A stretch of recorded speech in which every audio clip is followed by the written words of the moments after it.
Today we review my favorite four-letter F word. That would be FOIL. And we're reviewing it because we've already done this before, but just to kind of go back over some of you that are still insisting on multiplying by the distributive property, if I have two polynomials, or two binomials specifically, the easiest way and the best way to get descending order in a polynomial, but the easiest way to multiply these is to do first, which would be a times c, outer, which would be plus a times d, inner, which would be plus bc, and then last, plus bd. And that acronym FOIL stands for first, then outer, then inner, and finally last. Again, this should be a review for you. So just a few examples to practice this, and feel free to work these out, pause the video, or skip ahead to these and just kind of check yourself. I'll put the first one down, 4k plus 7 times 8k minus 1. This is a classic type where we multiply two binomials that have both degree of 1. Remember, if we look at the degree of this one, this has a degree of 1, and this one has a degree of 1. And when we multiply two things that have a degree of 1, just like as if we did x to the first times x to the first, we're going to end up with a degree of 2. So that's something that I would expect, 2 degree of 1 times degree of 1.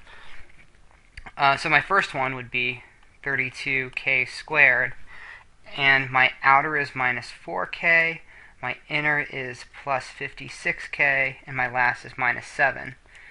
And then usually the middle terms, when we're talking about two binomials of the same degree and same variables, the middle terms will add and simplify to plus 52k minus 7. And this would be my simplified answer. A couple of things too. This is called factored form, and this I can refer to as simplified. I can also call it expanded, or simply multiplied. But simplified and expanded are kind of the two common ways that we refer to this version of the answer. Whereas up there, it's factored form. I don't like simplified because, technically speaking, simplified can mean a lot of things. So, just a little side opinion there. Let's try this one. 3x plus 1 times x squared plus 2x minus 6. I'm going to leave a little space here because I might need it. This is not quite FOIL, is it? There's something a little bit different about this one. And when you multiply this, sort of the best way, I've heard this called the claw, the clam. I don't really call it anything. I just think that you have to multiply everything by everything else. I don't necessarily want you guys building tables and squares as I've seen some people do and try to no. We don't need to do that. I will sometimes do this. I'll take an arrow and put that and use the distributive property to pull this over that way. And I'll write this off to the side. I guess I could do it below. 3x cubed plus 6x squared minus 18x. Here's why it's called the clam or the claw. Then I'm going to take the 1 and carry it to each of those as well. And something I started doing a while ago is I've started multiplying and writing the like terms below each other. So 1 times x squared I'd put like this, 1 times 2x I'd put like this, and then negative 6 I'd put like this. And I just kind of draw a little addition thing here. You don't have to do it like that, but I think it looks kind of nice. It's easy to follow your work. And there we go. This is the expanded form. Let's look at another example. Something just a little bit different again. We're going to go back to kind of a more simple one. I'm going to have 16q minus 4r and 16q plus 4r. You may recognize this difference here when I have two binomials like this that differ in the middle term. These are called conjugates. They are not opposites, and I'm going to kind of distinguish this here. Let's draw a little sidebar. I'm going to switch colors here on you, and then we'll come back to this problem. Conjugates are binomials that differ in one sign and strictly or typically speaking, that is often the middle sign. Now, I mentioned that we sometimes have a loose definition of binomials, meaning that sometimes I can call binomials things like radical 2 minus 1 and radical 2 plus 1, even though they both have degree of 0. But I'm going to kill that example for now because it's kind of peeping ahead a little bit. When we have things like this, if I have a plus b, the conjugate of a plus b is a minus b. Now this can get a little tricky because let's say I scratch this out and look at another one. If I look at b plus a, well, that conjugate could be b minus a. And that's not the same conjugate as a minus b.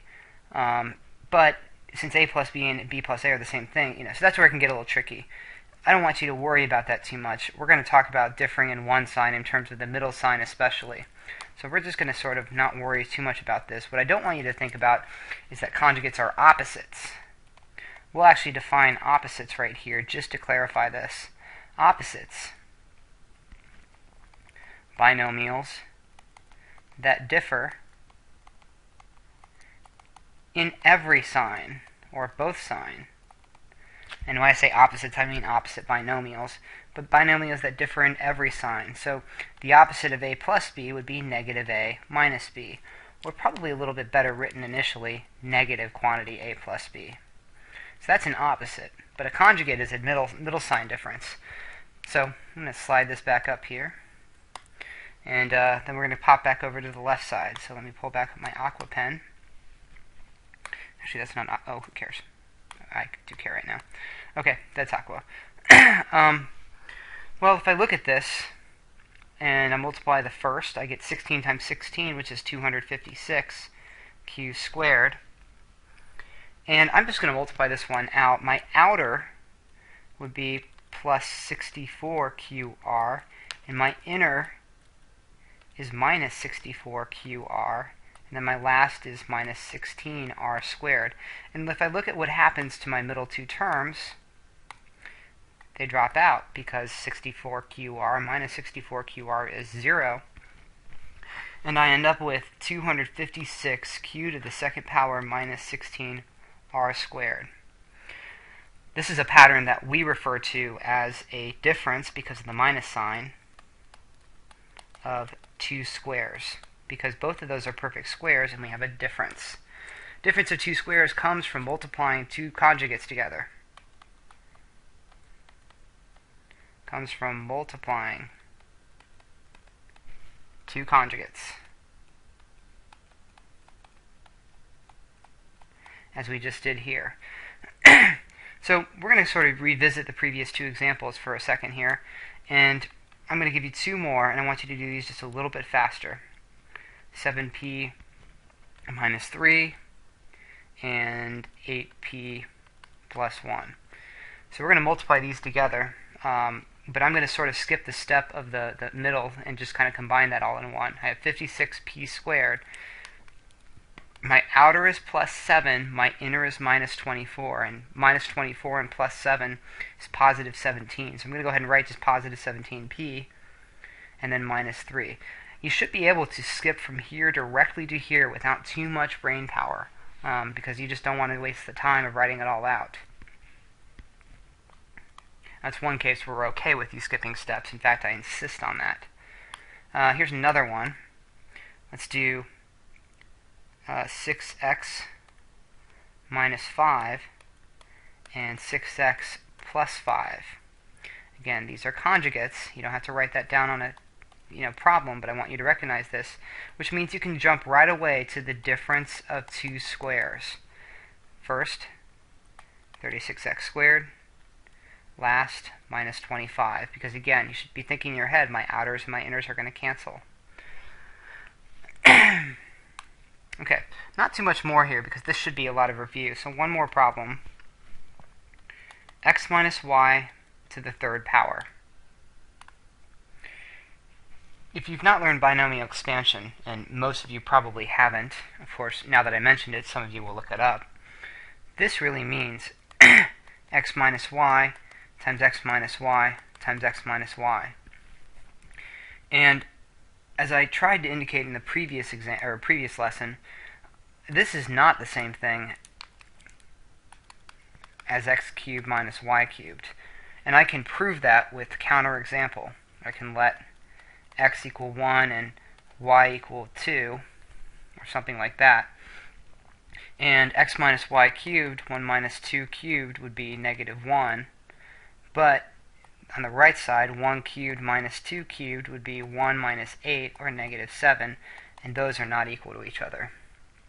So that's kind of a little mini proof of why x minus y cubed is not equal to x cubed minus y cubed. Remember, if I'm going to prove that, I need my examples to be non-trivial, meaning I can't just say x is 0 and y is 0. I need something that shows the behavior or the pattern a little bit more. But let's pop back over to the left side here. So I'm going to take two of these, and actually I'm going to take the last two. I'm going to multiply those out. That's x squared minus, this would be xy minus xy, or minus 2xy, then plus y squared. And then on the still have the x minus y from before. And then we're going to use that method again where I multiply this out. So I have x cubed minus 2x squared y plus xy squared.